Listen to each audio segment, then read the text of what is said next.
የመጀመሪያዬ ማለት እኔ የማይገባኝ ነገር የመጀመሪያ መቼ ነው የሚያበቃው?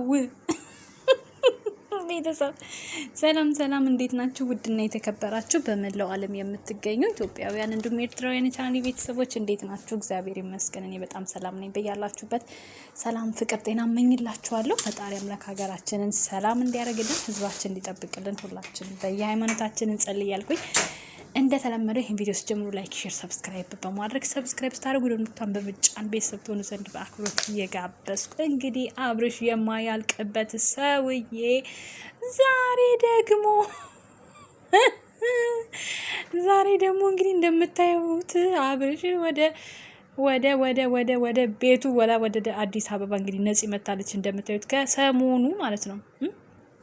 ከሰሞኑ እንግዲህ እጇ ላይ እንዳለ የመርፌ ማዕት ምናምን ነበረ። በሚገርም ሁኔታ እንግዲህ ሁሉም ነገር ተቀይሮ ሁሉም ነገር ተለዋውጦ አሁን ላይ እንደምታዩት ነፂ ከች ብላለች ማለት ነው። በዚህ አጋጣሚ ሁሉም ነገር ድራማ እንደሆነ በምክክር እንደሚሰሩ እንድታውቁ ነው ማሳስባችሁ። ስለዚህ እህቶቼ፣ የስደት እህቶቼ ብዙ አትጨቃጨቁ፣ ብዙ አትጣሉ፣ ብዙ ነገር አትነጋገሩ። ክፉ በጎ አስፈላጊ አይደለም ነው የምለው እኔ በዚህ አጋጣሚ ማለት ነው።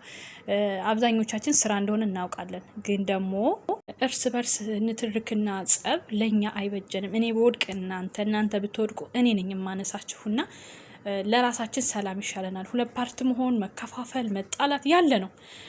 ግን ኖርማል ሰላማዊ ጸብ ሲሆን መልካም ነው። ብዙ ደረጃ የሚያዳርስ ነገር መነጋገር አለብን ብዬ አላምንም። እነሱ እንደምታዩት እንደዚህ እየተሽከረከሩ ኳስ ነው የሚጫወቱት፣ ኳስ ማለት ነው። ምንም አይነት ጸብ የለም እነሱ ጋር። ለምንድን ነው ታዲያ እኛ የምንናጨው? እውነት ራሴን ጠይቃለሁ አንዳንዴ። ምን ሆነን ነው? ምን እየተፈጠረ ነው ያለው? ምን እየተካሄደ ነው? ለምንድን ነው ይሄ የሚሆነው የሚለው ነገር አይምሮ ውስጥ ጥያቄ ውስጥ ይገባልና እባካችሁ እህቶቼ ከዚህ በላይ ምንም ልላችሁ አልችልም። ሰላም ይሻለናል። በቃ መናገር ካለብን የራሳችንን የምንደግፋቸውን ልጆች ብቻ እየተናገርን ስራችንን እየሰራን እየተመካከርን የምንወዳቸውን አድንቀን መደገፍ ያለብን ደግፈን መሄድ አለብን ብዬ ነው ማምነው። ቤተሰቦች ለማንኛውም ቪዲዮ ላይክ፣ ሰብስክራይብ አድርጉ። አዲስ ነገር ስለምልሳለሁ። ወዳቻለሁ። መልካም ጊዜ። ቻው ቻው።